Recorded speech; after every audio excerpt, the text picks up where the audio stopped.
একবার মুসা নবী আল্লাহর কাছে, মুসা আলাইহিস সালাম ছিল বনি ইসরাইলদের নবী। মুসা নবী একদিন বিশাল এক জনসভার মধ্যে তাফসীরে আছে বয়ান করতেছে আর বলছিল, ভাই আমাদের বনি ইসরাইলের মধ্যে ইলমের যোগ্যতা কার বেশি? একজন লোক দাঁড়িয়ে বলছে, হুজুর আপনি তো আমার নবী। বলে হ্যাঁ, আমরা তো বনি ইসরাইলের বংশ, আমার নবী হল কুরাইশ বংশ, আর মুসা হলো বনি ইসরাইলের বংশ। একটা লোক দাঁড়িয়ে বলছে, ওগো নবী মুসা, আমাদের বনি ইসরাইলের মধ্যে ইলমের দক্ষতা কার বেশি? মুসা মনে মনে করে, মুই তো নবী, মোরে এলেম বেশি, মোরে কথা কোয়া খাবি, ঠিক না বেটি? মোরে কথা কোয়া খাবি, কইছে মোরে বেশি। দেখছে কি কইছে, মোরে বেশি। আল্লাহ বলছে যে ভাই যা মুসাকে যা বলি আয়, ওই মুসাকে বলি দে রে জিবরাইল, আমি মুসা তাকে এমন একজন নবী পৃথিবীতে রাখি দিয়েছি কোনদিন মুসা দেখতে পারে নাই, মুসার ত্যাগী 2 গুণ এলেম তার বেশি। যেরকম সুবহানাল্লাহ। জিবরাইল বলল, মুসা গো তোমার থেকে 2 গুণ এমন একটা নবী আল্লাহ পৃথিবীতে রাখিয়েছে, তুমি মুসা জীবনে দেখতে পারো নাই, আল্লাহ গোপনে তাকে রাখি দিয়েছে। মুসা আলাইহিস সালাম ছিল এমন রাগী নবী, তর্কশাস্ত্র নবী। মুসা আলাইহিস সালাম যে মুসার এত রাগ ছিল যে মুসা আজালকে এক থাপড়ে চোখের নাটা পর্যন্ত বাইর করে দিয়েছেন। এত রাগ ছিল মুসার। বাবা মুসা আলাইহিস সালাম আল্লাহর কাছে হাত পাততো, আল্লাহ যে নবী আমার থেকে অতি জানে, 2 গুণ বেশি জানে, আল্লাহ তার সাথে আমার সাক্ষাৎ করে দাও, আমি মুসা একবার দেখতে চাই সে নবী কতটুকু জানে, আমি একটু দেখা করতে চাই। আল্লাহ বলল, মুসা রে তাড়াতাড়ি দেখতে পারবা না, তোর পরীক্ষা দিতে হবে। কি দিতে হবে? যেরকম কি দিতে হবে? মুসা বলে, আল্লাহ কি পরীক্ষা দেব? আল্লাহ বলল, মুসা রে বাজারে যাও। মুসা বলে, আল্লাহ বাজারে যা কি করব? বাজারে একটা বড় মাছ কিনে আনো। মুসা বলে, আল্লাহ মাছ কিনে কি করব? মাছটা কোটা বাছা করবা, ধোয়া পাকলা করবা, তেলের মধ্যে ভাজা করবা। মুসা বলে, আল্লাহ তেলে ভাজি কি করব?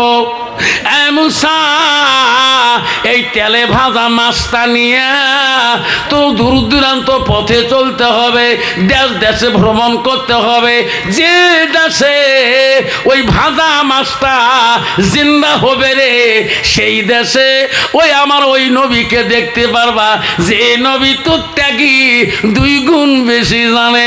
যেরকম সুবহানাল্লাহ নাই থাকবে। বাবা কষ্ট হবে না। মুসা আলাইহিস সালাম বাজারে গেলেন, মাছ কিনলেন, কোটা বাছা কষলেন, তেলে করকর করে ভাজলেন। মুসা কেমন করে একলাই যায়, একজন সাথীকে নিলে, তার নাম উসমা বিন নুন। একজন তার সাথীকে বলে, উসমা বিন নুন রে, আল্লাহর এমন একটা নবী আছে মোর থেকে 2 গুণ বেশি জানিস, চল নবীর সাথে দেখা করবো। হুজুর উনি কোথায়? চল মাছের পেয়ালাটা নে, যে দেশের মধ্যে এই মাছটা জিন্দা হবে সেই দেশে সেই নবীর দেখা পাবো। উসমা বিন নুন আলাইহিস সালামের হাতে মাছের পেয়ালাটা দিল, মাছ ঢাকি নিল। উসমা বিন নুন হলো খাদেম। মুসা আগে আগে যায়, উসমা বিন নুন পাশে পাশে যায়। কয়েকদিন গেল, পা ফুলি গেল, হাত শরীর চলে না। উসমা বিন নুন বলে, হুজুর তোমার মাছ যেমন মাছ এমনই আছে, তোমার মাজা জিন্দা হয় না, আর আমি হাঁটতে পারি না হুজুর, আমার পাটা ফুলি গেছে। মুসাকে আর একটু হাঁটি করে, না আমি পারবো না, আমার পা ফুলি গেছে, তোমার মাছ যেমন মাছ এমন ছটছড় হয়ে আছে, তোমার মাছ জিন্দা করে হয়। মুসা কয়, তাহলে আজকে যদি না হাঁটি, এটা তো পাহাড়ি জায়গা, খালি পাথরও দেখা যায়, তা তুমি একটু আরাম করো, আমি একটু আরাম করি। মুসা আলাইহিস সালাম কিতাবে আছেন, একটা পাথরের মধ্যে মাথা লাগিয়ে দিয়ে ঘুমিয়ে গেল। পাথরের মধ্যে মাথা লাগে ঘুমিয়ে গেল। আর যাই মাছের প্রহরী দারোয়ান এই ভাবলো, রে এই মাছ যদি হারায় আর না হয় মুসা যে রাগ আজাই লোক চড়া কন্ত বাবা, আমরা আজে লোক চড়বা পাম? হ্যাঁ আমার বুকুত পাড়াবে আজের বুকুত যে খাসি না এমন সিলিম টান মারে নাক দিয়ে খালি পরপরে বাইর করে আছে না এই বড়ি মোষ বাবা আমি দেখিয়েছি কয়দিন আগত এই বড়ি মোষ তুমি বলে বাবা 3 ব্যাটারি লাইট দিয়ে মুখ দিয়ে না যায় আছে না নাই মাঝে মাঝে আল্লাহর কাম নাই গাঞ্জা খাইতে খাইতে মান্দা নষ্ট করে ফেলেছে যেরকম ঠিক না ঠিক তোমার জলপাইগুড়ি নাই বাবা আমি পাচ্ছিলাম কয়েকটা জায়গা তোমাদের এখানে পাচ্ছিলাম হলদিবাড়িতে কমে 10 থেকে 15 খা অনুষ্ঠান হলদিবাড়ি এলাকায় করছিলাম আমি করছিলাম তাহলে দেখছিলাম এই বড়ি মোষ আল্লাহ 3 বেড়ে লাগ দিয়ে মুখ দেখানো যায় মনে মনে ভাবি এই ভাত খাই কেমন করি রে আমি এক অনুষ্ঠান করছিলাম কুচবিহার জেলায় তুফানগঞ্জে আমার বক্তব্য এখানে নেতা প্রধান হিন্দু মুসলমান সবার ছিল তা আমার বক্তব্য শেষের দিকে এমন একটা বৃদ্ধ মানুষ যে সামনে বসলো আমি মনে করছিলাম কোন বা মন্দির থেকে আসলো নাকি আমার বয়ান শুনি আমি বললাম চাচা আপনি কোন মন্দিরত থাকেন আমি মন্দির থাকি আমি বাবা বাবা তো অবস্থা বাবার কামা কেতা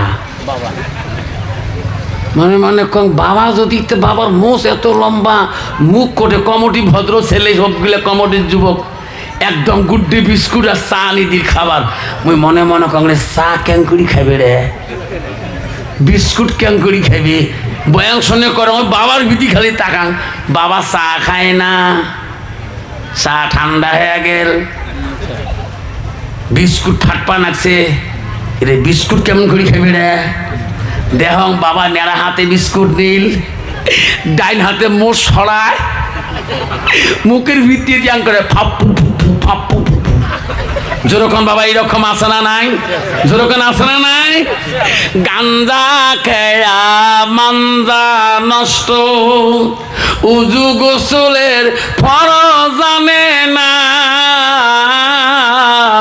জিকিরি ছাড়া আর তো বুদ্ধি মেলে না এইরকম ডিজিটাল মার্কা পীর বিরিজ আসামে ডিজিটাল মার্কা পীর বাইরে গেছি বাবা বেসরা পীর ধরবে তো বেসরা ওই রকম পীর আর পায় না ওই যে নিয়ত করছে যে পীর নামাজ না পড়বে সেই পীরের কাছে মুড়ি ধরবো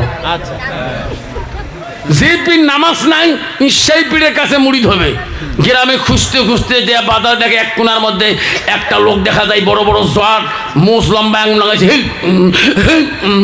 যে কেছে বাবা আপনি কি বাবা কল হ্যাঁ আপনি মুড়িদ করেন কল হ্যাঁ বাবা আপনি কয় তরিকের মানুষকে আমি 10 তরিকে বাবা নামাজ পড়েন না আমি তো নামাজ পড়বো না আমার হাঁটি গেতে নামাজ হয় চোখ বন্ধ করলে আসমান দেখা যায় এখানে একটু মিলি গেছে আসল লোক বেসরা কাছে বাবা তোমরা কি খান আমি তোমার কাছে মুড়ি ধবো কইছে বাবা আমি চিকন চালের ভাত খাই আপেল আঙুর কিশমিশ বেদানা খাই মাগুর মাছের ঝোল খাই গসাল মুরগি খাই 100 মিঠে পাতা পান খাই মানুষের খাস তো খেয়া কিনি খেয়া দেখ যেরকম ঠিক না বিঠি বেসরা বাড়ি নিয়ে গেছি দেখে বড় বড় মোষ বউ হচ্ছে পরহেজগারি মোত্তাকিন আল্লাহওয়ালা বউ কুচি এটাকে জট মার্কা খাই দে কইছে স্বামী এটাকে জানিস না কি হচ্ছে আসল বাবা এই বাবার কাছে মধ্যে নামাজ পড়া খাবে না কি নামাজ করিস বাবা আমি বাজার যাই চিকন চাল গসাল মুরগি আপেল আঙুর কিশমিশ বেদানা 100 মিঠে পাতা পান নিয়ে আসি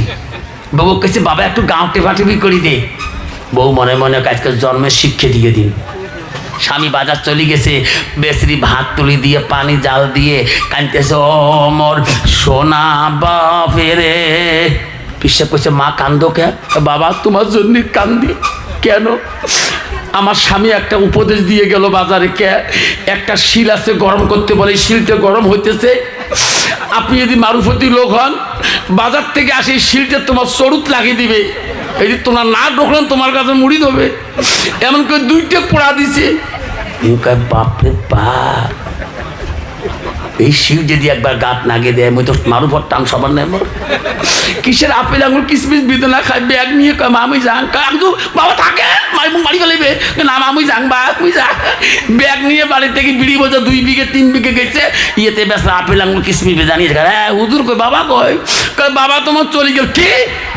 কি করছিস কয় না বাবার বলে বাড়িতে বলে হলদি টেপা বলে শিল নাই, আম্মার বলে শিলে অভাব, ওই শিল দিয়ে বারে বারে চাই না, তখন দেখি রাগ করে চলে গেল।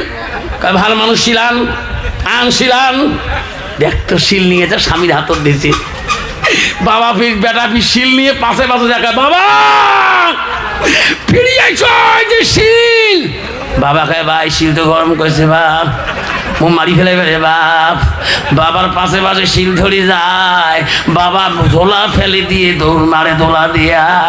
এই শিল যদি গাত লাগে দেয় মোর মারুফতি একটাও থাকবে না, ধরে কন ঠিক না বিটি। মুসা আলাইহিস সালাম মাথায় যে পাথর দিয়ে ঘুমাইলো, উজবা ভিন্নু ওনারা ঘুমায় না। রাত গভীর হয়ে গেল রে, মাছের পহরা দেয়, ভাজা মাছের ডিউটি করে, এই মাছ যাতে কোনো ক্ষতি না হয়। রাত গভীর হয়ে গেল, উজবা ভিন্নু বলল রে এটি ইবাদতের সময়, হুজুর ঘুমাইতে পারে আমি তো ঘুমাবো না, আমি একটু তাহাজ্জুদ পড়িয়ে নেই, যেরকম সুবহানাল্লাহ। উজবা ভিন্নু তাহাজ্জুদ পড়বে, পানি নাই, পানি কোথায় পাবে রে? ওই মাছের থালটা নিয়ে ভাবলো রে হুজুর একটু ঘুমিয়ে যাও, সামনে যদি পানি পাওয়া যায় তাহলে উজু করি নামাজটা আদায় করে নেব। উজবা বিন মাছের থাল নিয়ে গেতে গেতে সামনে দেখে বিশাল এক দরিয়া নদী দেখা যায়, বরফের মতন পানি। ওই নদীর কিনারে উজু করতে গেল, মাছের থালটা উপরে তুলো রে, উজবা বিন নুন উজু করে ঠান্ডা পানি তাহাজ্জুদ নামাজ পড়বে। উজু করা সাথে রে ওই কাপ ধাপ করে উজু করে বলে রে থাল যদি কাউ নিয়ে যায় কোনো পাখি ইদিগো মরণ, ঠিক না ঠিক? নামাজ শোনে পড়ে যদি দামি শ্রেণী চলে যায়, ঠিক না ঠিক? কিন্তু বাবা এরকম নামাজি আসো না নাই? আব্বারা উজবা বিন নুন চিন্তা করে উজু শোনে করি, যদি মাছের থালে পাখি টাকি মাছ নিয়ে যায় মারি ফেলেবে। উজু করি কাপ ধাপ করে দেয়া ওই থালির কাছে দেয়া ওই উজু করা হাতগুলা মোছে, ওই নাই মুছতে রে একবার উজু করা পানি হাতের কিনিকার পানি দেয়া ওই মাছের থালির উপরে পড়ে গেছে, মাছ ঠাস করি জিন্দা হয়ে গেছি। মাছের চেহারা এত বড় হয়ে গেল, উজবা বিন নুন ভাজা মাছটা জিন্দা হলো রে, ওই সাগরে চলে যায়, মাছকে ধরলো রে, মাছ টানি নিয়ে যায়। এবারে এত বরফের পানি রে, এই পানিতে টানস হতে পারবো না, মাছ বনে গভীর পানিতে চলে গেল। উজবা বোন চিন্তায় পড়লো রে, মাছ হারাইলাম, যদি হুজুর বলে মাছ কি হলো, আবার মাছের মতন থাকিয়া থাল নিয়ে হুজুরের কাছে যায়, থাল তুইয়ে উজবা বিন ঘুমিয়া গেল। মাছ যে জিন্দা হইল আর নবী মুসাকে উজবা বিন বলল না। রাত পেয়ে গেল, মুসা বল উজবা বিন চল, মাছের থাল নে। মনে মনে কয় মাছ তো নাই, কি এলা করিম, কি আছে আছে। মুসা আলাইহিস সালাম আবার ওই উজবা বিন নুন তার খাদেম মাছের থালটা নিয়ে পাশে পাশে যায়। মুসা বলে রে উজবা বিন কয়দিন থেকে খিদা, মাছও জিন্দা হয় না, মাছটা ভাজা করছি সুন্দর করি, মাছটা বাড়ি কর দুইজনে খেয়া নেই। কাম শেষ, মাছ তো নদীর ভাসি গেছি, বাড়ি কর। কথা বলে না, আর মাছ বাড়ি কর খেয়া নেই। আল্লাহ নবী কই আসি না, কই মাছও জিন্দা হয় না, বাড়ি কর। খিদের জ্বালায় বাঁচিনি আমরা। হুজুর মাছ নাই, কি হল মাছ কি করলি? হুজুর গত রাইতে যেখানে ঘুমাইছিলেন ওই পাহাড়ের পাথরের মাথা দিয়া আমি গভীর রাইতে আমি তাহাজ্জুদ পড়ার জন্য পানির খুঁজে গেছিলাম। আল্লাহ বলো যে রে আমার নবী মুসাকে বলি দে, যেখানে ঘুমাইছে ওই পাহাড়ের কাছে যে পানি পেয়েছে ওই সাগরটা নাম মাজমাউল বাহরাইন। সুবহানাল্লাহ। আল্লাহ কোরআন বলছে ও মুসা ওই মাজমাউল বাহরাইন নদীতে আমার এমন একজন নবী আছে যারে মুসা তোর থেকে 2 গুণ এলেমের দক্ষতা বেশি। মুসা আস্তে আস্তে গভীর রাত না যেখানে ঘুরে গেল খাদেমের কথা মতে ওই নদীর কিনারে দেয়া দেখি বিশাল এক আল্লাহর ওলি নদীর উপরে দস্তরখানায় নামাজি মশলায় বসি পানির উপরে নামাজ পড়তেছে। সুবহানাল্লাহ। মুসা বলে আল্লাহ সাগর উপরে নামাজ পড়ে, আল্লাহ এত পাওয়ার কেমন তোলায় না। মুসা তাকায়, মুসা বলে হুজুর কেমন করে নামাজ পড়ে? ওই হুজুর বলে সাগর উপরে হুজুর বলে মুসা রে আমি জানি তুমি আসবা, একদিন হলো আমার দেখা করবা। যেরকম সুবহানাল্লাহ। আয় মুসা আয়। মুসা বলে হুজুর কেমন করে যায় সাগর? দেখ সাগরে পাওয়ার নাই, পাওয়ার আল্লাহর। পাওয়ার কার? যখন কার? মুসা কার পানি যে ওই আল্লাহর ওলি ওই নবী বলে মুসা রে এই পানির পাওয়ার নাই, পানির পাওয়ার হয়েছে আল্লাহর কাছে। মুসা তুমি আল্লাহর নাম কিনলে এই সাগরে পা দাও, আমার কাছে দেখা করতে পারবা। ওই মুসা একবার আল্লাহর নাম নিয়ে সাগরে পা দিল, সাগর উপর দিয়ে হাঁটি হাঁটি ওই নবীর কাছে দেয়া দাঁড়াইলো। জোরে বল সুবহানাল্লাহ। নাই দেখবে। মুসা বলল হুজুর কেমন করে নামাজ পড়েন পানির উপরে? হুজুর এই এলেম কোথায় শিখলেন? মুসা বলে হুজুর এই এলেম কোথায় শিখলেন? আল্লাহ শিখেছে। কাই শিখেছে? আল্লাহ। মুসা বলছে হুজুর মুই শিক্ষার পান না। হ্যাঁ পাবে। কাই শিখেবে? আমি শিখাবো তোমার। হুজুর তাহলে মুই তোমার কাছে এলেম শিখিম। মুসাকে বললো, মুসা বললো হুজুর তোমার নামটা কি? আমার নাম জানো না? না আমি তো তোর নাম জানি, তোর নাম মুসা, তুমি বনি ইসরাইলের নবী। হুজুর তোমার নামটা কি? আমার নাম জানো না? আমার নাম হল হযরতে খিজির আলাইহিস সালাম। আমার নাম খিজির। হুজুর এই এলেমটা কোথায় শেখা যাবে? খিজির বলল মুসা আমি তোমাকে শিখাবো, কিন্তু আমার কাছে তো ধৈর্য থাকতে হবে। কি ধৈর্য? কি? আমি যে এলেম শিখাবো তুমি যে রাগ, আমি তোর হবো উস্তাদ, তুমি হবে আমার ছাত্র। বুঝছো তেমনি রাগ বেশি কত তুমি যদি ছাত্র হয়। ঠিক আছে হুজুর আমি তোমার ছাত্র হয়ে তবু এই এলেম আমি শিখবো। খিজির আলাইহিস সালাম বলে চলো হাঁটো। গেতে গেতে খিজির নবী চলে গেল মুসাকে সঙ্গে নিয়ে। গেতে গেতে সামনে দেখে বিশাল একটা নীল দরিয়া, বিশাল একটা সাগর। মুসা বলল হুজুর এই সাগর কেমন করে পার হবেন? মুসা এইলেন তো আল্লাহ আমাকে দিয়েছে, পার হওয়ার চিন্তা তোর না, আল্লাহ পার করে দিবে। খিজির নবী বলল মুসা রে আমার পিছনে আয়। পিছনে পিছনে দেয়া ওই সাগরের কিনারে দেয়া দেখে একজন দাড়ি মাঝি নৌকা নিয়ে বসিয়েছে। খিজির বলল দাড়ি মাঝি রে আমার এই সাগরটা পার করে দে। মাঝি বলল হুজুর বৈষ্ণবের মধ্যে আমি চোখের পলকে পার করে দেব। জোরে কম সুবহানাল্লাহ। যখন সাগর পার হয়ে গেল খিজির আলাইহিস সালাম বলল মুসা আগে নামো। মুসা নামলেন। মাঝিকে বল মাঝি তুইও নামো। মাঝিও নামলেন। খিজির আলাইহিস সালাম নামিয়ে নৌকাখানের মাঝখানে এমন একটা লাথি মারলেন, এক লাথিতে নাওখান টুকরে টুকরে হয়ে গেলেন। মুসাকে হুজুর কি করলেন? নাওখান ভাঙি গেলেন, একটা টাকা দিলেন না। লোকটা কান্দে লাগছে। টপ এলেম শেখ এলেম নাও ভাঙা এলেম বাংলা এলেম শেখ দিলে কোন এলেম? নাও ভাঙলেন দিলি এলেম। কইস না মুই তোর ওস্তাদ কথা কব না, মুই যা শিখাম তাই মানা খাবে। মুসা করে এলে এলে মানুষ শেখা উচিত। নাও পার করে দিল, একটা পশুও দিল না, উইরে নাও বুড়ি ভাঙি ফেলে। এলে কেমন এলেম রে? মুসা চল আরো এলেম শেখ। মুসা চিন্তা করে নাও ভাঙা এলে।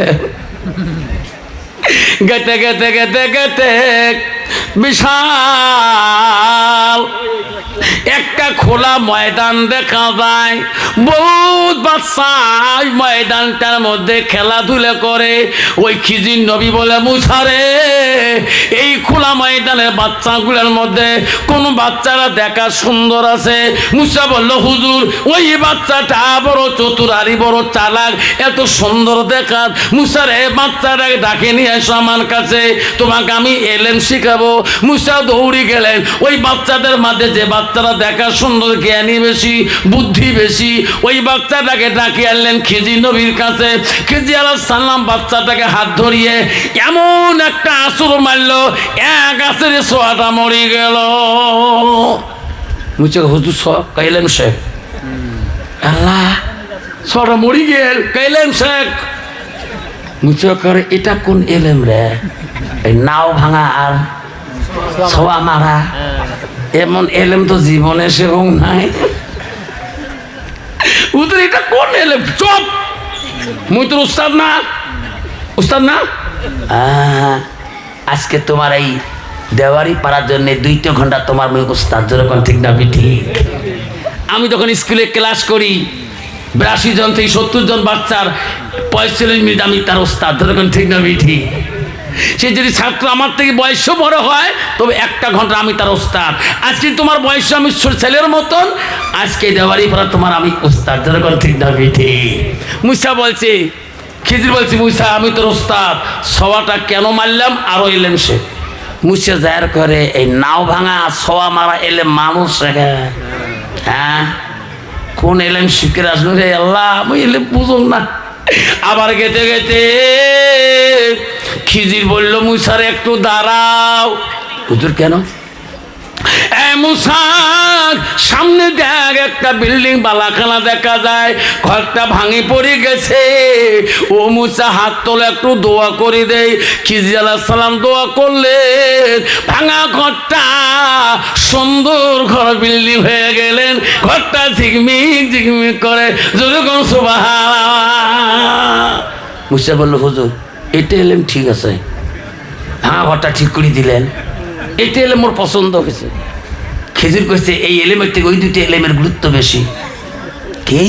ওই 2টি এলেম বেশি পাওয়ার। শুনবো? তোমরা শুনবেন? শুনবেন? তো মুসা বললেন, হুজুর নাও ভাঙা এলেমটা কতটুক? খিজির বলল, মুসা রে, ওই এলেমটা তো শিখেই আমরা যখন 2 জনে পার হয়ে আসলাম, ওই দেশে জালেম বাদশা ছিল, বহুদিন আগে ঘোষণা করে দিয়েছে নদীর কিনারে এই নীল দরিয়াতে কেউ নাও চলাবেন না। কিন্তু এই দাড়ি মাঝি জানে না। হঠাৎ করে দাড়ি মাঝি নাও যখন কিনারে নিয়ে গেছিলেন, আমরা যখন পার হয়ে চলে আসলাম, ওই জালেম বাদশার সেনাবাহিনী পাড়ে দিয়েছে নদীর কিনারে তদন্ত করার জন্যে। এই লোকটা যখন ফিরে চলে যাবে, এই লোকটাকে জনমের মধ্যে মারি ফেলাবে। এই লোকটা জনমে তার বাচ্চা, বিবি বাচ্চার মুখ দেখতে পারবে না। এখন লোকটা নাও ভাঙে দিলাম, লোকটা জীবনে থাকলে বহুত কিছু করতে পারবে, আবার ফিরে যে বিবি বাচ্চা দেখা করতে পারবে। হুজুর এই এলেম কাই শিখেছে? আল্লাহ শিখেছে। কইছে, হুজুর সওয়াটা কিছু মারলেন, এটা ব্যস্ত এলেম। শুনবেন? শুনবেন? কাই কিছু হাত তুলে দেখান। হ্যাঁ, তাকবীর লাগান, নেই তাকবীর। তাহলে আজ থেকে ওয়াদা দাও, 5 ওয়াক্ত নামাজ পড়বো। রাজি আছেন? কে কে রাজি আছেন? হাত তোলা, তাকবীর লাগান, এই তাকবীর। 5 ওয়াক্ত নামাজ পড়বো। মুসাকে খিজির বলল, মুসা রে, ওই যে বাচ্চাটাকে মারলাম, এ মুসা, ওই বাচ্চাটার মা বাবা বড় মুত্তাকি, বড় আল্লাহ ওয়ালা, দুনিয়াতে আল্লাহর কাছে কান্দে, মাবুতের কাছে মা বাবা কান্দে। মুসা রে, এই বাচ্চারা যখন বড় হয়ে যাবে, এই বাচ্চারা মাবুত মাওলাকে মানবে না। এই বাচ্চারা জন্য মা বাবা জাহান্নামে খাটতে হবে। সেই জন্য আগে বাচ্চাটাকে কতল করে দিলাম, আর মা বাবা জীবনে আর কষ্ট হবে না। কয়েছে হুজুর কেমন করে জানেন? আল্লাহ এলেম দিয়েছে রে মুসা, এই এলেম আল্লাহ আমাকে শিক্ষা দিয়েছি। হুজুর ওই ভাঙা ঘরটা যে ভালো করে দিলে, এটা কোন এলেম? মুসা রে, ওই বাড়িতে দুইটি ইতিম আছে, দুইটা বাচ্চা আছে, তার বাপ মারা গেছে, তার মা মারা গিয়েছে। ওই বাচ্চা দুইটাই বাড়িটা ভাল করার মতো শক্তি নাই, আল্লাহর কাছে প্রতিদিন ইবাদত করে কান্দে, কিন্তু ভাঙা ঘর, ওই বাড়ি ভাল করার মতন তার বুদ্ধি হবে না। আল্লাহকে আমি খিজির বল, আল্লাহ বাড়িটা সৌন্দর্য করে দাও, ওই বান্দা বান্দি বাচ্চা দুইটা তার বাবা মার জন্য চিরকাল কানিয়া থাকবে। আল্লাহ রসুল বলা আউলাদুন সালিহুন ইয়াদুলাহু, নিক সন্তানের দোয়া আল্লাহ নিজেই পছন্দ করে। এই জন্য বাপ আজকে দীর্ঘ টাইম নিয়ে আজকে আমরা এই দেওয়ারি পাড়াতে চুপ দেওয়ারি পাড়াতে বহুখানি আপনাদের কাছে যতটুকু আলোচনা করলাম। বাবা আমার স্কুল আছে, প্রায় 2.5 ঘন্টা কারের হেয়ার, 2 ঘন্টা 35 মিনিট ওয়াজ করলাম। আপনারা মনে দুঃখ পেয়েছেন নাকি বাবা? পান নাই। ইনশাআল্লাহ আগামীতে আরও আসি এই দেওয়ারি পাড়াতে, ইনশাআল্লাহ আবার দীর্ঘ টাইম হাদিস কোরআনের মাধ্যমে আপনাকে তাফসীর করে শোনাবো। সেই জন্য আমি এইটুকু বলি শেষ করতে চাই। আমার ট্রেন আছে, আমি স্কুল কাল ক্লাস করব, আমার মাস্টার মানুষ, কারণ তাতে আমাদের যেহেতু চাকরি করে আমাদের উপরে একটু টার্গেট থাকে বাবা, যতক্ষণ ঠিক না ঠিক একটু 19-20 হলে মামা সার্টিফিকেট নালগালি বসে ফেলেছে। এই জন্য বাপ খুব সাবধানে সেন্সিটিভ আমি চাকরি করি, আপনাদের নেক আমলে যাতে আমার চাকরিতে কোনো দুর্ঘটনা না হয়, এইটুকু আশা রাখি আপনাদের কাছে বিদায় নিলাম। একটু দরুদ পড়ে দোয়া করবো, আল্লাহুম্মা সাল্লি আলা মাওলানা মুহাম্মদ আলা আলি সাইয়্যিদানা মাওলানা। আহারে দরদি নবী কোথায় রইলেন পরিয়া, আপনি বিহীনে কি লাভ হবে এই মাহফিলে বসিয়া। আল্লাহুম্মা সাল্লি